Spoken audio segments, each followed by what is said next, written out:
마태복음 Q&A 제46회 8. 6. 바람과 바다를 잔잔하게 하신 사건의 의미와 교훈. 앞선 영상을 통해 예수님께서 바람과 바다를 잔잔하게 하시는 사건은 제자들을 향한 예수님의 시험이라고 말씀을 드렸습니다. 지금까지 듣고, 보고, 경험한 것들을 제자들이 얼마나 이해하고 있는지, 제자들의 신앙 상태, 제자들의 신앙의 성숙도지, 제자들 스스로 점검해보고 확인할 수 있도록 기회를 주는 시험이라고 말씀을 드렸습니다. 이제 그 시험이 끝났습니다. 바람도 멎었고 파도도 잠잠해졌습니다. 다시 평온한 상태로 돌아왔습니다. 즉 예수님께서 출제하신 중간고사 시험이 다 끝났고 이제부터 채점해볼 시간입니다. 예수님은 과연 제자들에게 몇 점을 주셨을까요? 빵점을 주셨을까요? 50점을 주셨을까요? 100점을 주셨을까요? 또 여러분 같으면 제자들에게 몇 점을 주시겠습니까? 결론을 말씀드리자면 예수님은 제자들에게 100점 만점에 100점을 주셨습니다. 그렇습니다. 제자들의 점수는 100점입니다. 다들 이해하실 것입니다. 아무리 상황이 급박해도 주무시는 예수님을 소리질러 깨우고 게다가 일손을 보태라고 불평불만을 토로한 제자들에게 점수를 100점이나 주다니 지금 제정신입니까? 라고 하실 분이 계실지도 모릅니다. 아무리 그래도 제자들의 점수는 100점입니다. 여러분께서 아무리 뭐라고 그러셔도 점수는 바뀌지 않습니다. 이 문제를 내신 분이 누구신지를 잘 생각하셔야 합니다. 이 문제는 예수님께서 내셨습니다. 그런데 예수님께서 이 문제를 내실 때 예수님은 제자들이 어떤 반응을 보이리라고 기대하셨을까요? 우리 배에는 하나님이 함께 타시고 계시잖아. 그러니 아무 염려 없어. 제자들이 이렇게 스스로 위로하고 스스로 아니하리라고 기대하셨을까요? 아니면 예수님, 당신은 하나님이시잖아요. 우리를 살려낼 수 있는 능력을 가지고 계시잖아요. 그러니 어떻게든 우리를 살려주세요. 이렇게 간청하며 매달릴 것이라고 기대하셨을까요? 어떤 반응을 기대하셨을까요? 예수님은 제자들이 이런 반응을 보이리라고 전혀 기대하지 않으셨습니다. 예수님은 하나님이십니다. 사람이 어떤 존재인지, 죄인이 어떤 존재인지를 너무나 잘 아시고 계십니다. 예수님은 주무시고 있는 자신에게 제자들이 어떻게 나오리라는 것을 당연히 아시고 계셨습니다. 즉 제자들이 불평불만을 쏟아놓는다는 것을 당연히 아시고 계셨습니다. 제자들의 점수가 100점이라고 하는 이유가 바로 이것입니다. 제자들은 출제위원이신 예수님의 기대와 생각에 정확하게 일치된 행동을 한 것입니다. 문제를 낸 출제위원의 기대와 생각을 하나도 저버리지 않고 모두 완벽하게 충족시켰으니까 당연히 100점의 점수가 나오는 것입니다. 그렇습니다. 제자들의 점수는 100점입니다. 그리고 저와 여러분도 그 자리에 제자들과 똑같은 상황에 있었다면 저와 여러분 역시 제자들과 똑같은 반응을 보였을 것이고 분명히 100점이라는 점수를 받았을 것입니다. 왜냐하면 이것이 사람의 한계이고 죄인의 한계이기 때문입니다. 예수님께서는 이 사건을 통해 제자들과 우리들의 신앙 수준, 신앙 상태를 스스로 확인해 볼 수 있도록 기회를 주시는 것입니다. 지금까지 그렇게도 많은 이적과 말씀을 통해서 예수님의 존재와 예수님의 사역에 관해 설명하셨지만 아직도 예수님의 실체와 예수님의 사역 의미를 온전히 이해하지 못하는 제자들과 우리들의 신앙 수준, 신앙 상태를 스스로 깨닫도록 해주시는 것입니다. 너희의 신앙 수준과 너희의 신앙 상태를 이제 알겠지? 아직 한참을 더 배워야 한다는 것을 인정할 수 있겠지? 나 예수가 필요하다는 것을 느끼겠지? 바로 이것이 예수님의 의도입니다. 그런데 제자들의 신앙 수준과 신앙 상태는 어땠을까요? 그것을 알 수 있는 표현이 마태복음 8장 26절 어찌하여 무서워하느냐라는 예수님의 말씀입니다. 제자들이 왜 무서워했을까요? 그 이유는 아주 간단합니다. 제자들이 아직 예수님이 누구신지를 제대로 모르기 때문입니다. 예수님이 하나님이시라는 것을 온전히 모르기 때문입니다. 무엇이든지 알면 무섭지 않습니다. 모르니까 무서운 것입니다. 제자들도 예수님이 누구인지 모르기에 더불어 이 풍랑이 어떤 결과로 이어질지 전혀 모르기에 무서워하는 것입니다. 그런데 어찌하여 무서워하느냐라는 예수님의 이 말씀은 결코 책망이 아닙니다. 꾸지람이 결코 아닙니다. 지금까지 나를 따라다니며 배운 것이 무엇이냐고 제자들을 나무라시는 말씀이 결코 아닙니다. 예수님은 이미 제자들의 신앙 수준과 신앙의 상태에 대해 잘 알고 계십니다. 그리고 예수님은 사람을 사로잡고 있는 죄라는 존재에 대해 너무나 잘 알고 계십니다. 죄가 얼마나 무서운 존재인지, 죄가 얼마나 집요한 존재인지 잘 알고 계십니다. 그 죄로 인하여 두려워하고 무서워하는 제자들에 대한 예수님의 안타까운 심정, 그것이 바로 어찌하여 무서워하느냐입니다. 지금까지 예수님 자신이 어떤 존재인지 그리고 하나님 나라가 어떤 것인지 그렇게 열심히 가르쳐 주었음에도 불구하고 여전히 죄에 사로잡혀서 두려움에 떨고 있는 제자들을 불쌍히 여기시고 긍휼히 여기시는 마음, 그것이 바로 어찌하여 무서워하느냐입니다. 그럼 예수님은 어떻게 하셔야 할까요? 두려움에 떨고 있는 제자들을 위해 예수님은 어떻게 하셔야 할까요? 당연히 제자들로부터 두려움과 공포를 제거해 주셔야 합니다. 무서워하는 제자들을 그냥 무섭게 내버려 두는 것은 스승의 도리가 아닙니다. 그래서 예수님께서 하시는 말씀이 바로 마태복음 8장 26절, 믿음이 작은 자들아라는 말씀입니다. 이 말씀도 제자들에게 왜 나를 믿지 못하냐고 책망하시는 말씀이 결코 아닙니다. 너희의 신앙 수준과 상태가 고작 이 정도밖에 안 되냐고 나무라시는 말씀이 결코 아닙니다. 믿음이 작은 자들아라고 말씀하셨습니다. 그런데 믿음은 스스로 생기는 것이 절대로 아닙니다. 내가 결심하고 내가 결단한다고 해서 없던 믿음이 하루아침에 생겨나는 것이 아닙니다. 믿음은 주어지는 것입니다. 믿게 해주어야 믿음이 생기는 것입니다. 그 믿음 누가 주셔야 합니까? 바로 예수님께서 주셔야만 하는 것입니다. 예수님께서 제자들을 부르셨으니까 제자들이 예수님을 믿을 수 있도록 책임지시는 것입니다. 따라서 믿음이 작은 자들아라는 이 말씀은 책망이 아니라 꾸짖음이 아니라 나 예수가 너희에게 믿음을 주겠다라는 의미가 되는 것입니다. 너희들의 믿음이 작으니까 너희들의 믿음이 커지도록 너희들의 믿음이 견고해지도록 만들어주겠다는 예수님의 다짐이며 예수님 스스로를 향한 사명 선포가 되는 것입니다. 지금까지 보여준 내용으로 부족했다면 더 많은 이적을 보이고 더 많은 말씀과 실습을 통해서 예수님이 정말로 하나님이심을 확증해주겠다는 것입니다. 반복학습을 통해서 그리고 더 많은 교육 프로그램을 통해서 예수님의 존재와 사역의 의미를 반드시 깨우쳐 주시겠다는 것입니다. 그래서 우리는 한 가지 예상을 쉽게 할 수 있게 됩니다. 즉, 이 일 후에 성경에 어떤 내용이 기록되어 있을지를 충분히 예상할 수 있게 됩니다.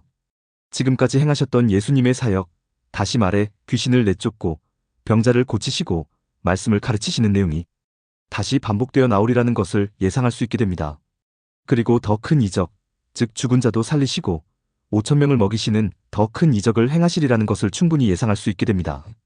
그렇습니다. 믿음이 작은 자들아라는 말씀은 믿음이 없는 제자들, 믿음이 작은 제자들을 위해 스승인 예수님께서 더 많이 분발하셔서 제자들이 예수님을 온전히 신뢰할 수 있는 수준으로 만들어가겠다는 예수님 스스로의 약속이고 다짐이고 결단입니다. 바람과 바다를 잔잔하게 하시는 사건을 통해서 성경이 제자들과 우리에게 알려주고자 하는 내용이 두 가지 더 있습니다. 하나는 바람이 멎고 바다가 잠잠해지도록 하시면서 예수님께서 예수님 자신이 자연도 통치하시고 자연도 지배하시고 자연도 다스리시는 능력과 권세가 있다는 것을 보여주고 있다는 사실입니다. 귀신도 쫓아내시고 병자도 고치시지만 자연까지도 통치하신다는 것을 보여주고 있다는 사실입니다. 예수님은 천지를 지으시고 천지를 운행하시는 하나님이시라는 사실을 사람들에게 깨닫도록 해주시는 것입니다. 그리고 다른 하나는 예수님의 문제 해결 방식입니다. 즉 예수님은 어떤 특정한 수단과 방법을 통해서 문제를 해결해 주시는 분이 아니라 문제의 근본적인 원인을 해결해 주시는 분이시라는 것을 보여주시는 것입니다. 제자들은 배 안으로 들이닥치는 물을 열심히 퍼냅니다. 그리고 육지 쪽으로 부지런히 노를 저어갑니다. 그런다고 해결될 수 있는 것이 아닙니다. 그런다고 살아날 수 있는 것이 아닙니다. 아무리 열심을 내도 바람이 그치고 파도가 멎지 않으면 정말로 죽을지도 모릅니다. 그런데 예수님께서는 말씀을 통하여 바람을 멎게 하고 파도를 잠잠케 하셨습니다. 제자들이 직면해 있는 문제의 근본 원인을 찾아 아예 그 원인을 제거해 주시는 것입니다. 이것이 하나님의 방식이고 기독교의 방식입니다. 기독교는 어떻게 살아가야 하는지, 어떻게 하면 살아날 수 있는지 그 수단과 방법을 알려주고 제시해주는 종교가 절대로 아닙니다. 문제의 근본 원인을 찾아 그 문제를 깔끔하게 해결해주고 그 문제가 근본적으로 해결되었으니 이제는 걱정하지 말라고, 이제는 자유와 평안을 누리며 살라고 그 결과를 선언하는 종교입니다. 그렇습니다. 기독교는 모든 문제의 원인이 죄라는 것을 선포하는 종교이고 그 죄가 예수님의 죽음과 부활로서 모두 해결되었다고 그 결과를 선포하는 종교입니다. 그리고 우리는 그 죄에서 해방되어 새로운 피조물, 즉 하나님의 자녀, 하나님의 성도가 되었다는 것을 선포하는 종교입니다. 이제는 하나님을 기준 삼아 하나님의 심정과 마음으로 기쁘고 즐겁고 행복하게 살아갈 수 있는 존재가 되었다는 것을 선포하는 종교입니다. 그래서 기독교를 은혜의 종교라고 하는 것이고 기독교가 전하는 소식을 복음, 즉 기쁜 소식이라고 하는 것입니다. 저는 이런 기독교가 너무너무 좋습니다. 이렇게 큰 은혜를 베풀어 주신 하나님이 너무너무 좋고 자랑스럽습니다. 하나님 안에서 기쁨과 즐거움과 평안과 안식과 행복을 아주 풍성히 누리며 살아가고 있습니다. 하지만 모든 성도가 다 그런 것 같지는 않습니다. 저처럼 행복하게 살아가는 성도도 많이 있겠지만 풍랑 속에 놓여있는 제자들처럼 두려움과 불안 가운데 신앙생활을 하는 성도도 많이 있습니다. 심지어 하나님을 무서운 분으로 인식하는 성도도 많이 있습니다. 성도들이 생각하는 하나님의 모습이나 하나님의 이미지가 결코 동일하지 않습니다. 성도가 되었다는 것은 유일하신 하나님의 동일한 은혜로 동일한 구원의 과정을 거쳐 모두 동일한 존재가 되었다는 의미인데 왜 각자가 생각하는 하나님의 모습이 모두 다른지 참으로 이해하기 어렵습니다. 정말로 이상한 일입니다. 구원의 주체도 같고 구원의 과정도 같고 구원의 결과까지도 모두가 다 똑같은데 정작 하나님을 생각하고 하나님을 바라보는 성도의 심정과 마음은 모두 제각각입니다. 왜 그럴까요? 그 이유는 모두가 각자의 기준을 여전히 가지고 있기 때문입니다. 모두가 자기 소견에 옳은 대로만 하나님을 바라보고 모두가 자기 소견에 옳은 대로만 신앙생활을 하고 모두가 자기 소견에 옳은 대로만 종교생활을 하기 때문입니다. 그런데 이것이야말로 정말로 이해하지 못할 일입니다. 사람이 구원을 받아 성도가 되었다는 의미는 죄에서 해방되어 이제 하나님의 심정과 마음을 가지고 하나님을 기준 삼아 삶을 살아나갈 수 있는 능력과 권세를 가지게 되었다는 것입니다. 성도의 가장 큰 의미는 하나님을 기준으로 인정하고 하나님을 기준 삼아 살아갈 수 있는 존재가 되었다는 것입니다. 혹시 오해하실지 모르겠습니다. 하나님을 기준 삼아 산다는 것이 하나님의 영광과 존귀를 위하여 산다는 것이 절대로 아닙니다. 하나님을 위하여 헌신하고 희생하며 산다는 의미가 절대로 아닙니다. 하나님의 관점에서 생각하고 하나님의 관점에서 판단하는 것입니다. 하나님의 관점에서 이야기하고 하나님의 관점에서 행동하는 것입니다. 그런데 이런 성도가 과연 이 땅에 얼마나 있을까요? 거의 없는 것 같습니다. 하나님을 위하여 헌신하고 희생하겠다는 성도는 정말로 많은데 하나님의 관점에서 생각하고 하나님을 기준 삼아 살아가는 성도는 거의 없는 것 같습니다. 왜 그럴까요? 그 모든 이유가 우리가 하나님을 오해하고 있고 성경을 오해하고 있고 기독교를 오해하고 있기 때문입니다. 그 오해로 인하여 우리가 하나님으로 인해 자유롭지 못하고 하나님으로 인해 기쁘지 못하고 하나님으로 인해 행복하지 않은 것입니다. 하나님이 원하시는 성도의 삶과 정반대의 삶을 살아가게 되는 것입니다. 그 오해를 풀지 못하면 우리는 온전한 하나님의 자녀로 살아갈 수 없습니다. 그럼 그 오해는 어떻게 해결할 수 있을까요? 그 오해를 해결할 수 있는 유일한 방법은 오직 하나입니다. 나 스스로 성경을 읽는 것입니다. 성경을 읽고 또 읽어서 하나님을 배우고 익히는 것뿐입니다. 그래야만 하나님을 아는 존재, 즉 온전한 하나님의 성도가 될 수 있고 성도다운 삶을 살아나갈 수 있습니다. 목사님들의 설교만으로도 충분하지 않을까요? 혹시 이렇게 생각하시는 분이 계실지 모르겠습니다. 만약 그런 분이 계신다면 지금 이 자리에서 그 생각을 말끔히 지워버리시기를 부탁드립니다. 목사의 설교만으로는 절대로 되지 않습니다. 아니, 오히려 목사의 설교가 더 큰 혼동을 주기도 합니다. 성경의 하나님을 가르치는 것이 아니라 목사 소견에 옳은 하나님을 가르치는 목사들이 정말 많기 때문입니다. 목사 믿지 마십시오. 심지어 저도 믿지 마십시오. 저도 언제 어떻게 될지 저 스스로 장담할 수 없는 그런 존재이기 때문입니다. 성경을 믿으시기를 부탁드립니다. 성경에 나타난 하나님만을 믿으시기를 부탁드립니다.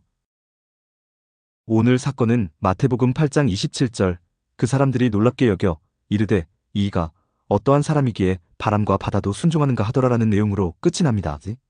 제자들이 놀랍게 여겼다고 표현하고 있습니다. 여기서 놀랍다는 표현은 무섭다가 아닙니다. 공포에 떨다가 아닙니다. 신기하다라는 의미입니다. 기묘하다라는 의미입니다. 바람과 바다도 순종케 하는 예수님의 능력이 신기하고 기묘하다는 것입니다. 그러니까 당연히 따라 나오는 질문이 이가 어떠한 사람이기에 라는 질문입니다. 그렇습니다. 기독교 신앙생활은 바로 즉 예수님이 누구신지 하나님이 누구신지를 알아가는 것에서 출발합니다. 그가 누구신지를 온전히 알아 그의 뜻 가운데 살아가는 것, 그것이 그가 원하는 성도의 삶입니다.